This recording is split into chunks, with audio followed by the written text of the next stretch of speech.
Welcome to the 2016 Magic Q&A panel. Yes, welcome. Welcome. In the past few sets, we've kind of seen the climax and the resolution in card form in the same set. So when we were introduced to Ulamog, we also had a Lydhedron network in the same set, and then Emrakul was imprisoned in the moon. So they kind of spoiled the story a little bit. What are you guys' thoughts on that moving forward? I have thoughts on this. So it drives me crazy that we spoil our own stories. We want people to know what major story events happen, and that's why we're embedding them in the card set. We want people to know. Like if someone dies or something important, crucial thing happens, we want to depict that because a lot of players are not reading every single story. We've definitely learned to be very decisive about what is in set 1 and what is in set 2.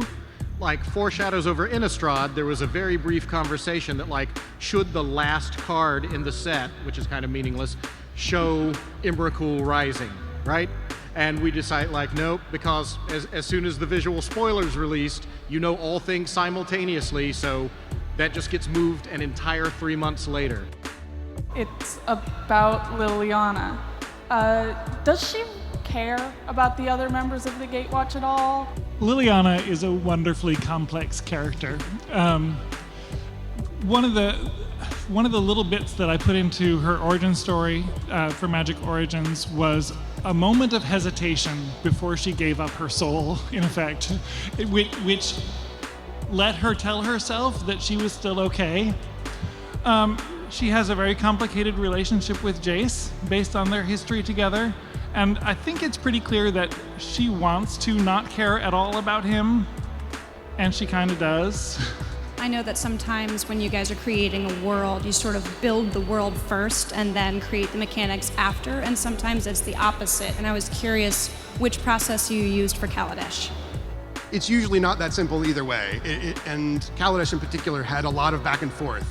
We weren't sure whether the energy mechanic was going to end up in the Kaladesh set. I really hoped it did because we were really excited about the ether sphere and the role of ether in this world. Right, that's why you can't see it in Origins, right? Like you don't see any ether in Origins. We already knew we were going to Kaladesh for real, but we didn't know how firm that mechanic was. So we were like, well, it's not wrong. You just zoom the camera a little higher. It was just out of shot, you know, if we do it.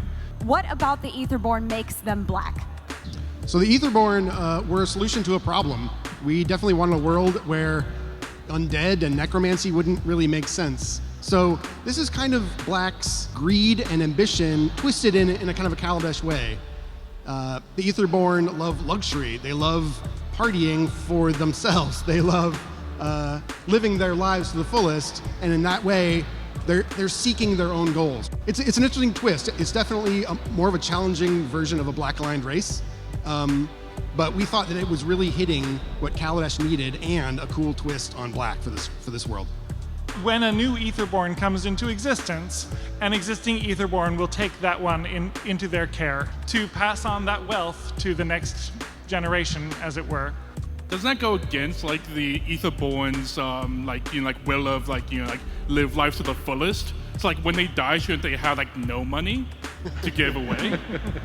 I do think that there's a gigantic party thrown right before the end. That's certainly true. As I walked in here and I was looking around, I realized that the Paramount is like a very golden theater, and it kind of fits the theme of Kaladesh.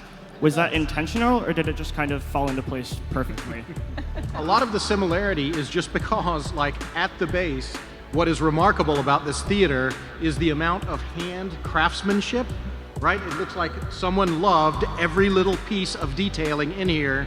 And Kaladesh, even though a lot of the shapes are different, that was very much the same thing. Like, someone has cared about every level of this place and done a great job making it beautiful. And so, unsurprisingly, they work together pretty well. When we walked in here, I looked around and I was actually impressed that I think there is more filigree in this theater than there is in the art, in the set. And I was like, we could have done more. When there is a cultural or historical basis, is to take the patterning from the clothing and put it on the buildings, or take the mosaics from the floor and put it on the shields. There's a great quality to these art directors in that they allow the artist's style to, I guess, sing on the card. They don't really, they don't tear it down. They use that as a feature, which is really nice. It's not something you've seen before, but it's just right.